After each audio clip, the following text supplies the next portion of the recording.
La arquitectura romana es un elemento y un símbolo de lo que podríamos decir esta necesidad de marcar y de legitimar el poder del imperio. Roma era dice por ahí que Roma era una ciudad de barro y que pasó a brillar con el oro y el travertino y el mármol. Un elemento típico de la arquitectura romana va a ser justamente esta obsesión, podríamos decir, por la curva, ¿no? El arco. Este arco que salta por el medio de los ríos y permite construir puentes y de alguna manera vincula este poderío frente a la naturaleza, ¿no? Es decir, el poder del imperio, el poder del Estado, el poder del hombre, del romano, frente a la naturaleza. Y entonces lo que hace es nivela un paisaje, permite que pasen las tropas, pero también a partir de estos arcos puede construir acueductos, a nivel de espacio interior que se genera a partir de la bóveda, ¿no? De estos arcos que podríamos decir se prolongan en una línea recta y van a producir lo que podríamos decir una especie de túnel, que va a ser la bóveda de cañón, un techo curvo, ¿no? Y luego cuando estas dos, con la intersección de dos bóvedas de cañón y generan y dan lugar a lo que va a ser la bóveda de crucería, ¿no? Que genera estos cuatro de crucería, también de nervios, ¿no? Fíjense que genera ese espacio y permite esta ampliación, ¿no? Y si ustedes giran este círculo, van a generar otro elemento típico que es la cúpula, ¿no? ¿Cómo es el espacio interior que van a marcar? A diferencia de ese espacio interior que generaba tanto equilibrio, tanta quietud, tanta sensación de orden, generan la bóveda un espacio activo, un espacio que va contra la fuerza de la gravedad, que para uno obliga a que uno se vaya al centro, ¿no? Porque es el lugar más alto, es decir, no va a generar la misma sensación estar en el centro que estar en uno de los márgenes, ¿no? Entonces, esta presencia de la bóveda, esta presencia del arco, que también lo podríamos ver en el caso de las plantas y las alzadas. En este eje que decíamos, con el que van a concluir esta planta, no la concluyen, sino a partir también del uso de este arco, de generar esta ambigüedad también, ¿no? Que le decíamos como característica. En este caso es una planta típica de las basílicas, edificio romano que luego va a ser tomado por la arquitectura paleocristiana y que se va a difundir durante el cristianismo, ¿no? Las basílicas eran espacios para transacciones comerciales, para procesos judiciales, que si bien comienzan a ser utilizados en tiempos de la República, en el imperio se empiezan a construir en mayor cantidad, que estaba vinculado a esto que veníamos diciendo. Entonces, por un lado una necesidad, por el otro lado esta posibilidad de una figura que ordene ese espacio, que dé centro. Entonces tendríamos una planta central, plantas laterales, distintos espacios de acceso y este espacio semicircular al que se le va a llamar ábside, ¿no? Y esto también nos va a remitir a una necesidad de una Roma que Era una ciudad muy modesta, ¿no? Con más que nada de madera, de ladrillos de adobe, que cuando iba a invadir y conquistaba territorios observaba las grandes ciudades, piensen en los restos de las ciudades griegas, en las mismas ciudades griegas que habían sido fruto de las colonias griegas, en las ciudades de lo que había sido ese imperio helenístico, ¿no? Entonces, esa riqueza generaba como una tensión ahí, y a partir de ello aparece esta necesidad de que los programas arquitectónicos sean programas como parte de las políticas del Estado, parte de estas políticas de expansión del Imperio Romano, ¿no? Es decir, no es menor la construcción. Incluso, por ejemplo, el mismo Estado va a tener el monopolio del mármol, del acceso al mármol, va a tener la posibilidad de generar a partir de estas, por parte de los mismos ejércitos que iban conquistando, de ir llevando en sus monedas, en las esculturas que iban a ir llegando a los pueblos dominados, y a ir generando estos espacios en la ciudad. Para que observen, por un lado, una reconstrucción de este estado en el que estaba Roma previa a las reformas que se van a iniciar. Por el otro lado, estas técnicas de construcción que van a ir desarrollando. Fíjense el uso de la grúa, fíjense el uso de estas grandes tenazas para poder elevar estas grandes sillares, o sea, estos bloques tan grandes de piedra, que después le van a quedar, se les hacía unas pequeñas agujeritos en donde la tenaza quedaba, es decir, lo sostenía, y a partir de este sistema de grúas se elevaba y se ubicaba en estas construcciones, ¿no? Ahí les compartí un relieve de una tumba en donde muestra el orgullo que implicaba. ¿Se acuerdan que hablábamos de este arte funerario? Bueno, ahí tienen un relieve mostrando el orgullo que era ser constructor, ¿no? Fíjense, estamos ya en el siglo I. Y en la otra imagen es este colorido del mármol. Era muy colorida también la ciudad romana, ¿no? Esta es una reconstrucción que se hizo, es un templo todavía etrusco, pero que va a ser un antecedente también para ir pensando posteriormente. Me preguntaría de dónde sacaban. Bueno, la importancia de las ciudades, decíamos, cercanas a los ríos, y de esta comunicación, es decir, buscar espacios para fundar las ciudades que fueran cercanas a vías de comunicación. Y en este caso, una reconstrucción, ahí les comparto incluso la maqueta de todo lo que va a ser la Roma imperial, para que observen, y ahí encuentran restos, ¿no? Fíjense, grandes almacenes en lo que serían el puerto fluvial de Roma, el Porticus Aemilia. Ahí desembarcaban todo lo que traían de las distintas ciudades, o sea, era un espacio también de intercambio.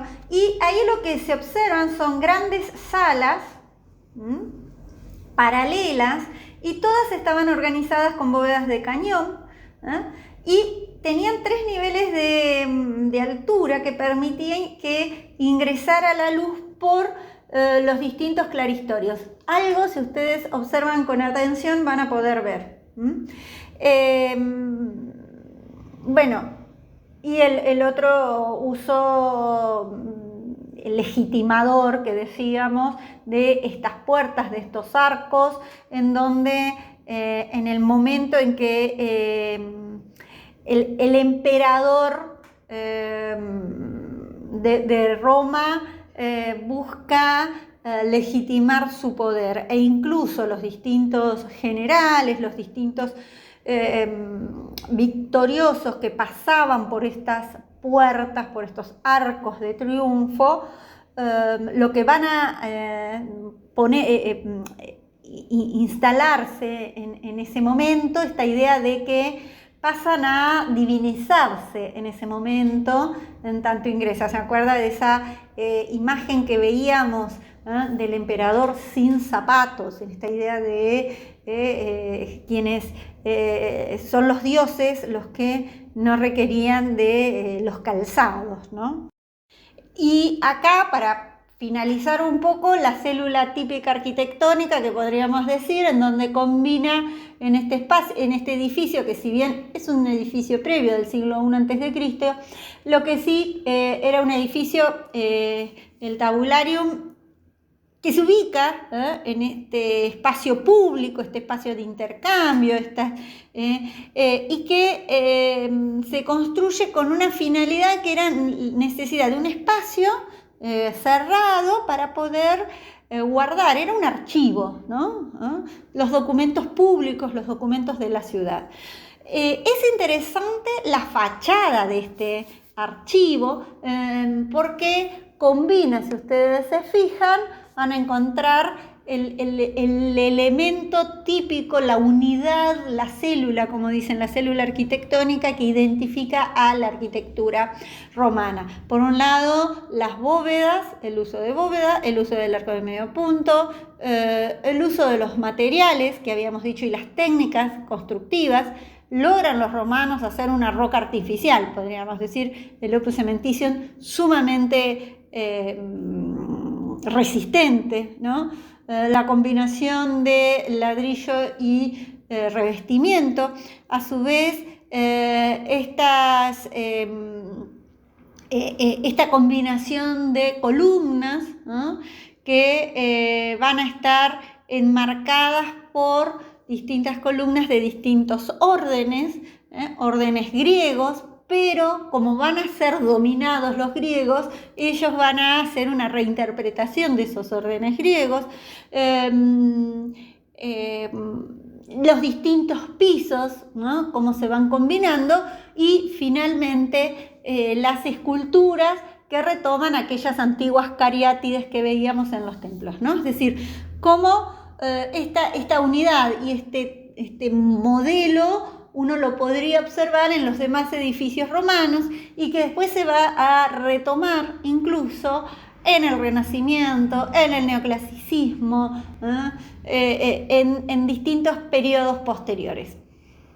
Bien, ustedes tienen para ampliar y leer tranquilos y tranquilas el texto de Norman Schultz sobre arquitectura romana, una mención simplemente de lo que es dentro de la arquitectura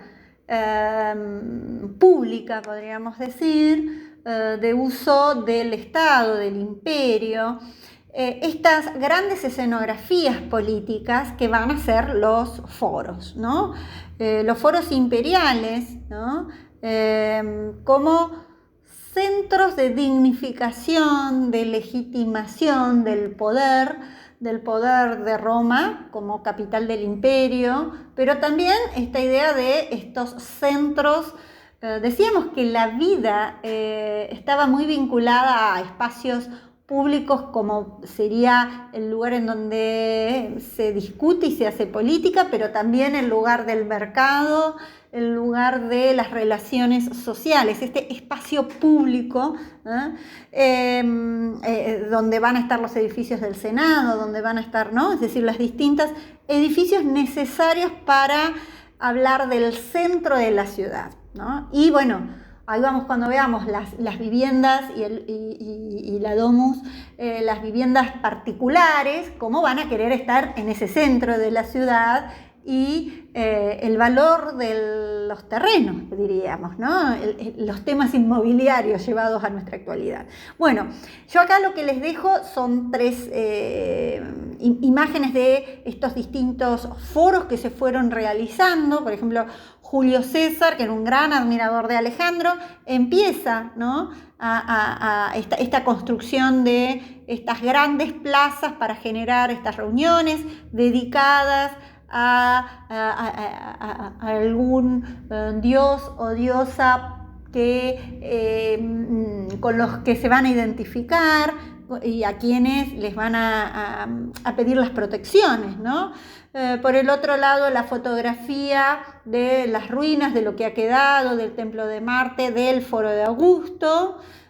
Incluso Augusto es muy interesante porque él hace un testamento político que pide que se lo coloquen a los pies de su sepultura, en donde enumera toda la obra pública, todos los puentes, los caminos, los templos, toda la obra que hizo, todo, bueno, incluso también las batallas y demás, ¿no? Esta idea de pasar a la historia y pretende pasar a la historia como el gran constructor, ¿no?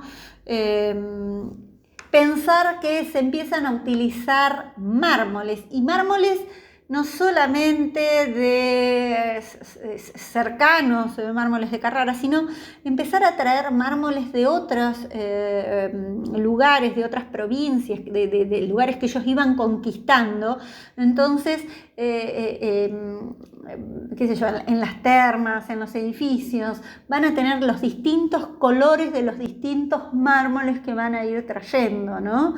Esta idea de pórticos, ¿no?, con imágenes flanqueados por imágenes de cariátides, que retoman, pero a su vez esta idea de dominamos y superamos a los griegos, ¿no? Y ya hemos hablado de la columna Trajano. Bueno, el foro Trajano, justamente Trajano es un emperador que lleva al máximo de la extensión del imperio, y podríamos decir que la suya es una arquitectura parlante, ¿no?, o una arquitectura y escultura parlante, por esta fuerza que van a tener de documento histórico también, ¿no?, de dejar la historia, ¿no? Finalmente, uno de los anfiteatros más conocidos, si bien hay otros anfiteatros que podríamos recurrir, qué sé yo, el anfiteatro de Pompeya, por ejemplo, bueno, en Roma se construye, y ya en la dinastía Flavia, que es la que derroca a Nerón, y no es menor esta idea de construir este coliseo, este espacio para que lo use la comunidad, sobre una edificación que había mandado a construir, que era la Casa Dorada, que había mandado a construir Nerón, y todo ese lujo y esa exacerbación del lujo y del capricho, diríamos, ¿no? Bueno, los Flavios ordenan algunas cuestiones que tienen que ver con esta manera de gobernar, y mandan a construir este edificio, que es un anfiteatro para uso de todos los romanos. Se calcula que podían ingresar unos 50.000 espectadores para que iban a ver los juegos, y rápidamente podía ingresar y podían salir, dado los estudios de la circulación y las distintas escalinatas interiores que tiene, y a su vez las distintas puertas para que ingresen y salgan rápidamente, ¿no?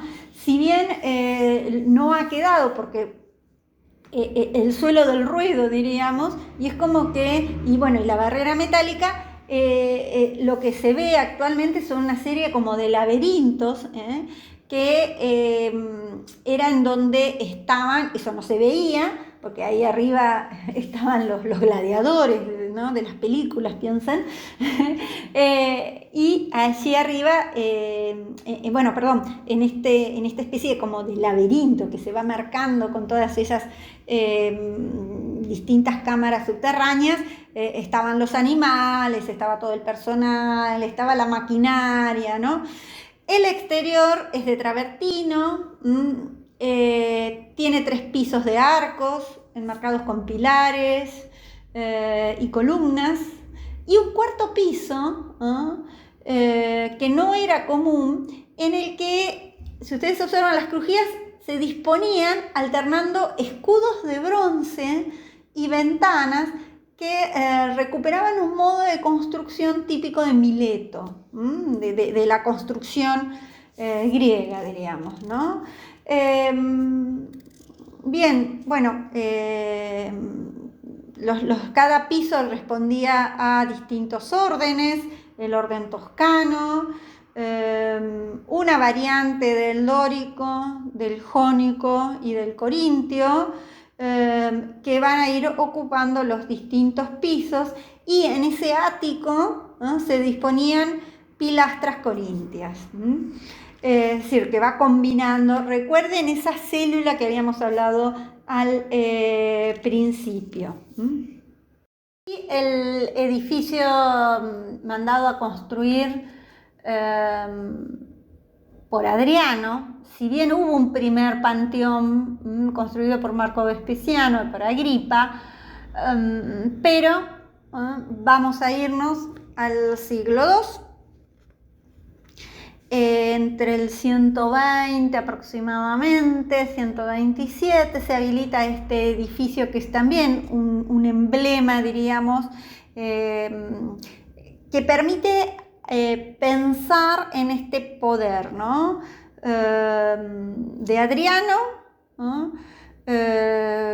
Como una afirmación intelectual de lo que era el Estado, ¿no?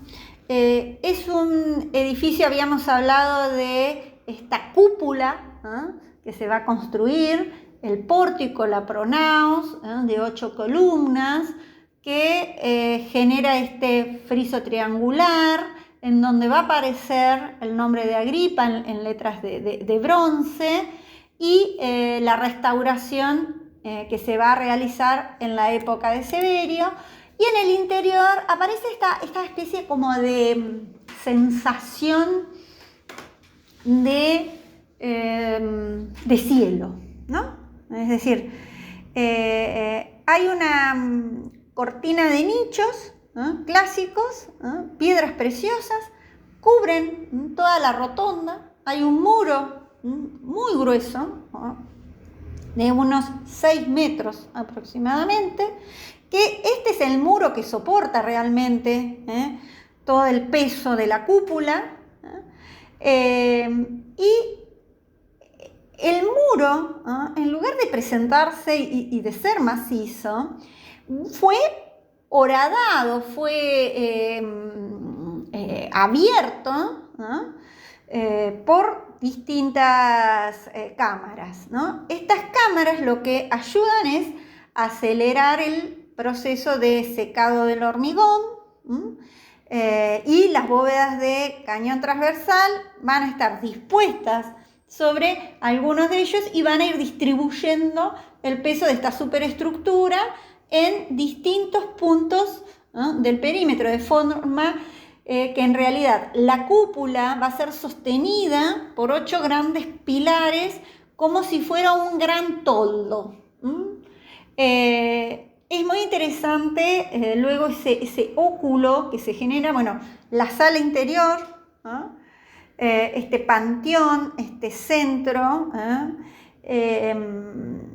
y todo bueno, hay granito que se había traído de Egipto,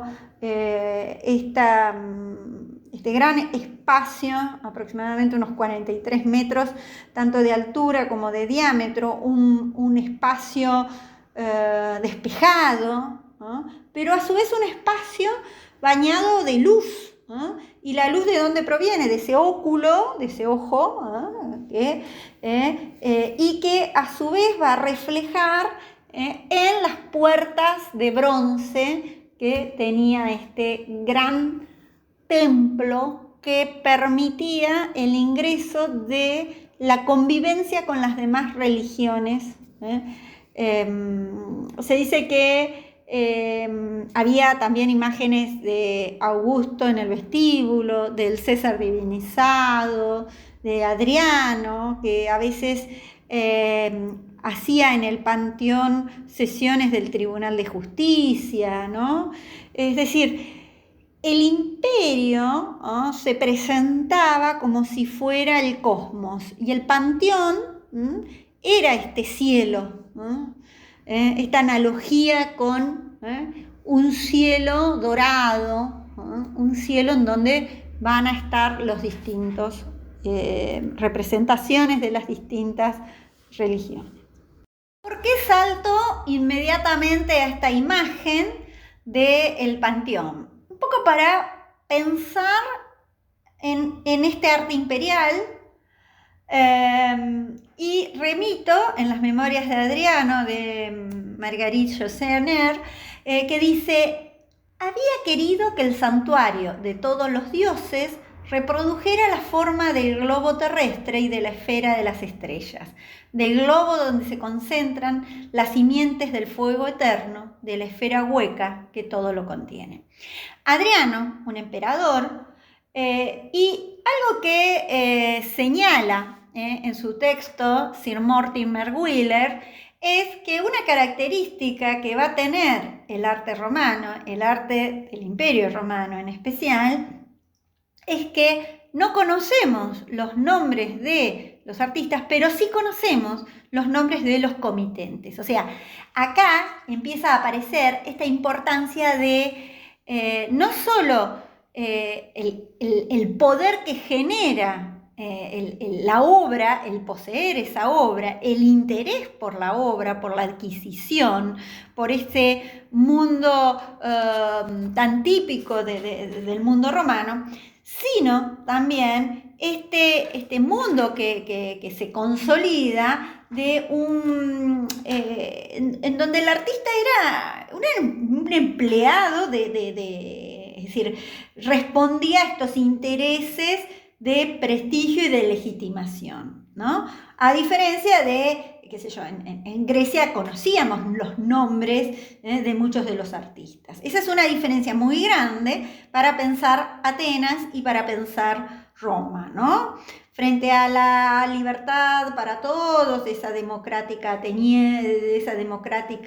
Atenas, ¿no? Nos vamos, pensamos en Fidias,Ictino, Calícrates, ¿no? Nombres que íbamos conociendo. Sin embargo, ¿no?, cuando hablamos de Roma, hablamos de las termas de Caracalla, las termas de Diocleciano, el Panteón de Augusto, es decir, ¿no?, este mundo que habla de el rol que va a tener la obra artística vinculada a esta legitimación de poder.